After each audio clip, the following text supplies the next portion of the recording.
Hello everyone, Christina Werner here. Welcome to 2024, brand new year. Thank you so much for a successful holiday card series. It was so fun creating all of those Christmas cards and holiday cards for all of you.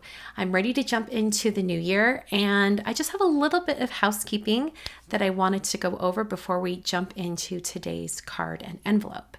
So the first thing is that I'm bringing back mail month or mail art month for this January. I did it last year and it was so fun and I loved it. It's a great way to kind of reset after all of the holiday card making. So for the month of January, I'm going to be focusing on mail art and mailing. There is an increase in USPS first class postage coming up. I think it's on the 21st. We're going to jump to 66 cents. No, 69. I can't. I will let you all know when it gets to that point. I'll have an updated postage flow chart for you when that happens. And so for each video during this month, I will be including an envelope designed to go with it. So today's card is actually one that I created for the Simon Says Stamp YouTube channel. So you're going to see how I created that, and then I'm going to go into the envelope that kind of coordinates and matches with that. The other thing I wanted to announce is that I now have memberships here at YouTube. I put that together for you all. So there are a few perks that come with memberships if you decide to subscribe. I have two levels. There's Supporter and Supporter Plus. And nothing is changing here on free YouTube. Nothing is changing here. These are just things you can get in addition if you decide to become a member of my community here at YouTube. So for $4.99 a month, there are quite a few different perks you can get. You can see all of the details for the different memberships if you click on the join button down below. By clicking join, you're not automatically joining. You're just seeing all the information for you, so you can choose if you want to join. So just click on that join, you can see it, but there's special badges that are attached to your name in the comments and also in live chats. If I'm doing a live stream and there's a chat on the side, you'll have a little badge next to your name, which is kind of fun call out. And there's also some special emojis, little cat emojis that you can use during the chats as well and in the comments. Let's see here. I'm going to do 2 live streams per month. These are going to be basically like I'm filming a regular card video, but I'm just going to be live streaming as well so you can see it in process. It's a little bit of a sneak peek, so you'll get a heads up on what an edited video is going to be coming, your way soon. So you'll get to see that a few days early, but also I'll be interacting with all of you in the chat as well. I think, depending on how many people sign up for this, it will be a much smaller group. So it'll be easier to answer questions and kind of chat back and forth during those live streams. So 2 live streams like that per month. The dates and times will change depending on, when I'm available and when I'll be filming. For this coming up month, I have one on the 17th, I believe, at 10 a.m. Mountain Time, and then one on the 26th is the second one, and that one will be at 3 p.m. Mountain Time, so more in the afternoon. So those are the 2 live streams. If you decide to go for Supporter Plus, that's almost like a little bit of a mail art add-on. I'm going to do an exclusive mail art video just for Supporter Plus members every month. So just as a thank you for signing up as a Supporter Plus member. So anyway, just want to let you guys know that I've added those. A few of you have asked me about that probably in the last year, and it just took a little time to get that set up. And I also wanted to make sure that any of the perks I was offering were things that I would be able to be consistent with my schedule and things like that. So this, the perks I've picked are flexible each month, so I can make it work for any scheduling demands that I might have. Anyway, let's get into today's card and envelope. It's super fun, kind of rainbowy, but not, a little more of a kind of purpley pink rainbow vibe going. I hope you guys enjoy, and here we go. Welcome to a new year. We're going to jump right in and start with a Valentine's Day card or a love card. And I'm going to use this little tiny die here. This is the faux mini envelope die that I designed that came out in December. I've been wanting to create a card with this faux mini envelope die because this has just been in my head for ages, and it's why I wanted to create this die. So I've chosen 6 different colors of cardstock from simonstamp.com. All of the colors will be listed down below if you want to know specifically what colors I used. But the reason why I designed this mini envelope die as a faux envelope is because when little die cuts are at this size and you have thick cardstock, like this Simon Says Stamp thick cardstock that's very substantial, it's a really nice cardstock, when you start folding them, they can get really bulky.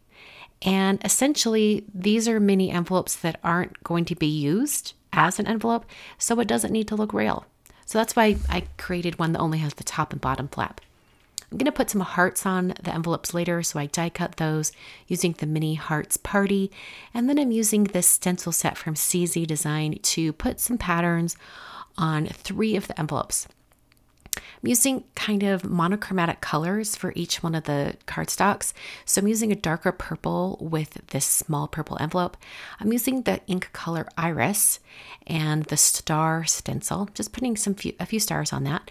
And then I'm going to darken up the 2 flaps on the top and bottom. This is just going to give it a little bit of a color variation once the flaps are folded into the center area of the envelope. I'm going to fold it right here just to kind of see what I've got going here. But you can see that it looks really, really cute when you emphasize the flaps by adding a little bit of a darker ink color. I'm going to move on to some other envelopes. I'm using the color Sangria on top of this red cardstock. It's a nice deep red shade. It actually darkens this red cardstock quite a bit. I think if I was to redo this one, I would not have put such a heavy coating of the ink on here, but it was a new ink pad and it was very juicy. I'm now using the color ink Taffy on top of some dull pink cardstock. These 2 colors pair well together for a monochromatic look. I'm adding those polka dots and then just ink blending the edges on those flaps. And I was very careful not to blend too much this time since I had learned my lesson with the red envelope. With the pale pink envelope, I used the color Peony. And this one I kept plain without a pattern and just brought in some of that ink blending on the flaps just to give it a little bit of a different shade. And this really does darken up the pink color of the cardstock. For my next envelope, this is Surf Blue cardstock, and I'm using the diagonal stripe stencil, which is really fun because if you want to just have some basic stripes, you can use the stencil just once. And I'm going to show you how it looks. I'm focusing on those flaps because that's all that will be shown. So this is what it looks like with just one set of stripes done, but you can actually center the stripes, like shift it over, and then put the stripes that are already blended, put those directly in the center under the stencil, and then blend on top again. And you can do a different color or even a darker color, darker application like I'm doing here. And then when I remove the stencil, I have a tone-on-tone stripe effect. I think it looks really neat. I kind of want to come back and revisit this stencil in the future because I really loved the look of it. For the yellow envelope, I used the color Sunbeam to darken up those flaps, just ink blending that on. By the way, I'm using a waffle flower stencil mat. It kind of holds the cardstock in place while I do all my ink blending, so it aids me while I do the ink blending, especially when I've got that stencil on top. Okay, each one of these does have a score line for you. You can fold it, but sometimes the cardstock's pretty thick and it can crack. Like it kind of cracked a little bit when I tested that purple one. So I decided to reinforce the scoring lines with a scoreboard. This is a Score Buddy, and I'm using I think it's the Score and Place tool. I'm not entirely sure what it's called. It's from Simon. I'll have it linked down below, but I'm going to use the scoring end to reinforce the score lines on all of these envelopes. And then I'll be using the Place tip on this tool to place those hearts that I die cut earlier. So I'm scoring all of these, and then after I had them all scored and ready to kind of look at them again, I decided that the cardstock color underneath, like the lighter shade, was a little bit too stark. So I decided to add those same ink colors over top of the envelopes, but just have it come in a little bit on those sides so that when the envelope is closed, it has a little bit more color on it and it doesn't look quite so stark. I think it gives it more of a finished look this way. So I use those same exact colors that I'd used for the back side of the envelope, I used those on the inside of the envelope as well. And this is really going to aid in making it look like a real envelope as well. Ink blending those on, and then I'm just going to kind of set these things aside, clean up a little bit, and I'll start assembling the envelopes. I found that you just need a little tiny dab of glue right on the bottom flap, and then you can close that up. I then put my glued envelopes under a paperweight. You could also stack some acrylic blocks or just something that has a little bit of weight to it, so it will keep those die cuts folded while the glue dries. So I added glue to each one of these envelopes, and I was really loving how they looked once I had that interior kind of center panel ink blended on the sides. I think it looks really, really cool. This would be fun to do with double-sided pattern paper as well. I was looking through my stash for some double-sided pattern paper, but I couldn't get the idea of having just really colorful solid cardstock. I couldn't get that out of my mind. So after I had all of these envelopes assembled and glued shut, it was time to start kind of arranging them on my card front. And I realized that I wanted to add some details to my card front. So here's my folded card. I'm going to open it up and score from the inside on the front of the card. I thought it'd be really kind of fun to have an embossed border around all of the envelopes. And at first I thought I would just have it be a frame that would be a ½ inch from each edge. So that's why I'm not going all the way to the fold or to the cut edge of the front of my card. And I rotated my card as I did that going around. But as I was doing that, I realized it was really hard to get those corners matched up just right. So eventually I'll go back and just extend these score lines all the way to each edge of the card there. So here I am, like, yeah, I'm going to extend it. I was kind of deciding, I'm like, what do I want to do? It was just easier just to extend it so it kind of has a crisscross at each corner, and I think it still looks really great. So here is my finished card. I did have one little spot where I'd accidentally scored the wrong area, and I just kind of pressed from the front, and that pushed that score line back in and kind of corrected it. So now I have my card inside a MISTI stamp positioning tool. I'm arranging my envelopes, and I'm determining where I'm going to put my greeting. I'm using a greeting from the My Love Greetings stamp set, and I decided to go with a very simple one line that just says love and hugs. So using one of the placement guides available from Simon Says Stamp, I positioned my greeting and put it on there perfectly straight, and then picked it up with the door of my MISTI, peeled off that placement guide, and then got to my stamping. I've removed those envelopes, prepped the area with an anti-static powder tool, and then stamped the greeting in Versamark ink. It's a clear ink that's great for embossing. So I'm going to sprinkle on some heat embossing powder. This is the color Gilded from Brutus Monroe. It's one of my favorite embossing colors. That's why I have it in its own container. And then I came in with a heat tool, and I really heated this very slowly. I didn't leave my heat tool on the area too long in any one place, and that was just to prevent warping. And overall, I was really impressed with how well this embossed without warping the cardstock too much. And then I'm left with this beautiful gold greeting that looks great. So then I put some foam adhesive on the back of each one of the envelopes, and then I started to kind of place them on the front of my card, get them all arranged, kind of figured out exactly where I wanted them to be placed. And then I brought in a T-square ruler just to help me get these envelopes pressed on just right. So I used my T-square envelope or T-square ruler off to the side to arrange the envelopes. And I did eyeball some of them as well, just because it was a little bit easier than using the ruler completely. So I mostly just wanted to get them on there completely horizontal, and I had the ruler to help me with that. But as far as vertically, I just did it by how it looked, just by how it looked kind of arranged and straightened up. Okay, so now I'm going to bring in those hearts that I cut earlier. I'm picking each one of them up with the this kind of sticky wax end of my tool, putting a little dab of glue on that flap, and then placing that directly down on top. This is a great way to adhere lots of little tiny embellishments. It's great for gems, pearls, sequins, rhinestones, anything like that. And then to add a little bit of shine and detail to the hearts, I came in with some Ranger Glossy Accents. This is going to give a really glossy shine to those hearts.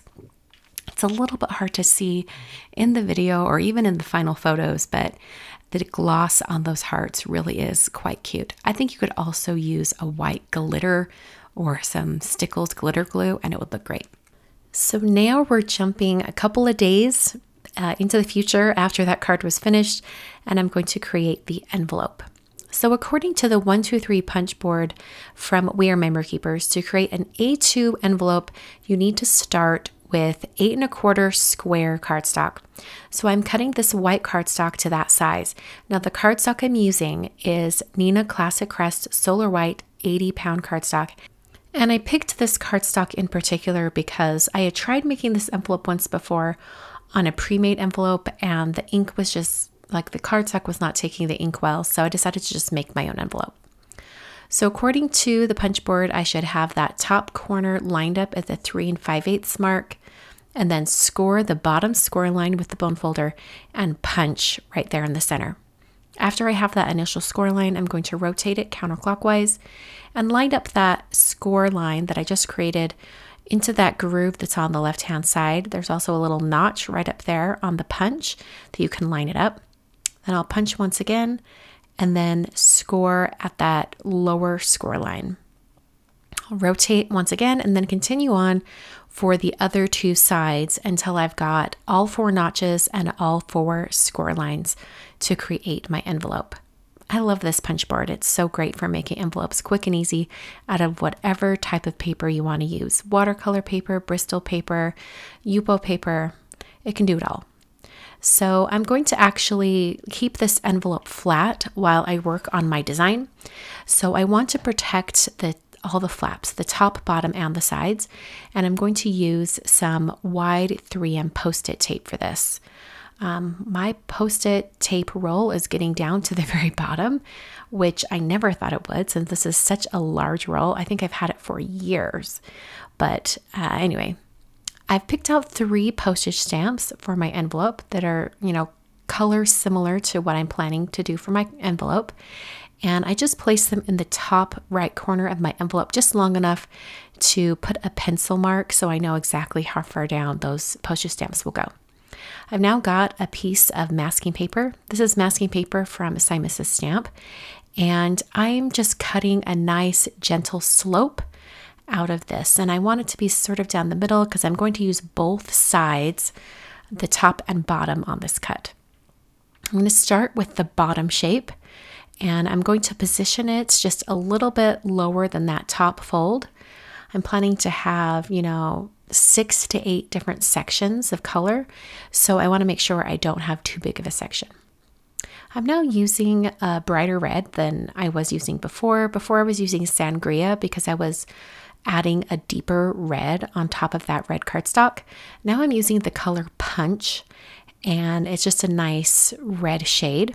And I'm going to use those same exact stencils that I used before, but I'll just need to slide the stencil over, kind of extend that pattern since the mini slimline stencils don't go the full length of my envelope. Moved on to the color Taffy, and I'm going to have this one be really plain. I'm sort of going to do about every other section has a pattern. So for this next one, I'm using the color Peony, and I'm starting out with the first layer of stripes, just getting those colors on there. I'll slide that over so I can continue that stripe pattern. Then I'm going to position it directly over those existing stripes that I've already added and add in another set of stripes. This is going to finish that pattern. It's the exact same thing I did on the faux mini envelope. And then I'll go over that whole area with a light hand just to add a little bit of that pink shade over that white background. So I'm going to peel these up and slide the masking paper down. I'm going to be lining up the top edge over the existing section each time I move it down. The yellow section is going to be completely plain, and I was concerned about some of that red ink that are on the masking papers, the top and bottom, smearing into the yellow, but that didn't happen. It worked out great. Then did another section, this time with the color Surf, and I added the polka dots to this section. And I did slide that over to extend the polka dot pattern, just so I had polka dots all the way across this entire section. Then going to move on to the purple section. I'm going to have this one be really just a plain color, and then immediately go into another section of the color Punch. And I think some of that purple ink did kind of spread into the red section, so it did deepen that color a little bit, but I didn't mind it. It wasn't too bad. I then finished off with some stars in a section of taffy ink. So now I'm going to work on the address, and thanks so much to Amy for allowing me to use her address. She was actually the very first address submission for mail art for January. So I decided to go with the very first person who submitted their mailing address for this month. If you would like to have your address considered for future mail art envelopes, please know that your address will be shown publicly in a YouTube video. So if you need to, you can use a business address or a PO box or anything that you're comfortable with. And you can just submit that address down below at the Google form that's listed for submit your address for mail art. I update that list every single month. So you do have to submit your name every month. This is just how I keep addresses current. I used a black marker for her name, and then I outlined that black lettering in a white gel pen. And then I used the white gel pen to finish off the address, doing a little bit more of a script on the city and the state. So I did go back and kind of thicken up some of the lines on the city, just to make sure it really stands out. By the way, this is a Sakura Jelly Roll pen, and this is the number 10 bold white Jelly Roll pen. I really like the number 10. I get the best results out of that one. After the address was completed, I then removed all of that masking tape just to make sure everything stayed clean. I wanted to keep it on there as long as possible. And then I'm going to assemble my envelope. So I'm folding in all the flaps, including that bottom flap. And I'm going to add adhesive just to the bottom flap. There's multiple ways of adhering envelopes like this. This is just the one that I prefer to do. So I'm going to take note of where that bottom flap meets the side flaps, and then I'll just put that adhesive right below.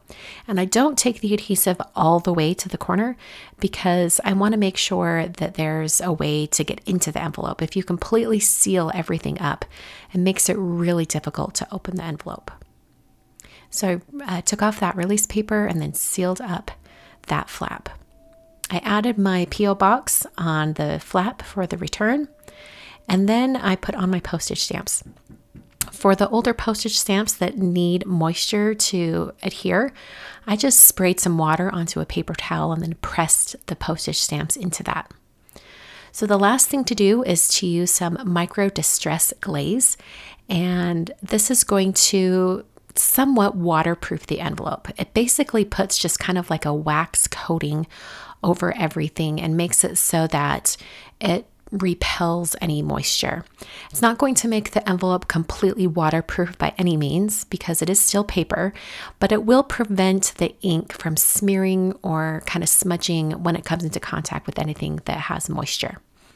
After I applied that layer of distress glaze right over the top, I then used a paper towel to buff in that distress glaze, and it also takes off any of the excess if you had a heavy hand applying it. It takes it off. You only need a thin layer in order to benefit from those water-resistant properties of the distress microglaze. So here is my finished envelope. I think it turned out so great. It's so happy and like a rainbow. And inside we've got that card, so clean and simple. I love how that turned out. So everything I've used for the card and envelope are listed down below in the video description. I hope you'll check those out. If you want to become a member of my YouTube channel here and get some behind the scenes looks at things and exclusive videos and live streams, make sure to click that join button down below. And thank you so much for joining me today. I will see you guys on Monday for my weekly live stream. Thanks for watching.